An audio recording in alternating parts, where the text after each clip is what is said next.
నిన్ను నువ్వు బలపరుచుకో.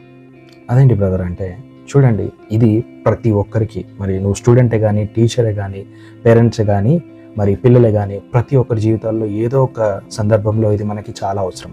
దావీదుకి ఒక కష్టం వచ్చేస్తుంది.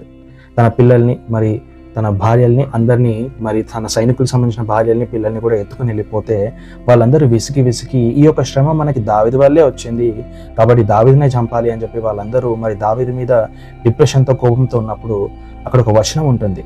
దావీదు అంట తన దేవుడైన యెహోవాను బట్టి ధైర్యం తెచ్చుకునే ఉంటుంది. సోదరు, కొన్నిసార్లు నీకు ధైర్యం చెప్పేవాళ్ళు ఎవరు ఉండరు. మరి దేవుని యొక్క వాక్యాన్ని బట్టి, మరి నీ యొక్క ప్రార్థనను బట్టి, నీ దేవుని బట్టి నీకు నువ్వే ధైర్యం తెచ్చుకోవాలి. మరి అలా ధైర్యం తెచ్చుకున్న దావీదు తర్వాత ఏం చేస్తాడు తెలుసా? ఎంతమంది అయితే కోల్పోయారో వాళ్ళందరినీ తిరిగి తెచ్చుకుంటాడంట మళ్ళీ. హల్లెలూయా. కాబట్టి కోల్పోయింది అని చెప్పి నిరుత్సాహపడక ధైర్యం తెచ్చుకో. నీ దేవుడైన యెహోవాను బట్టి ధైర్యం తెచ్చుకో, తిరిగి అన్ని పొందుకో. హల్లెలూయా.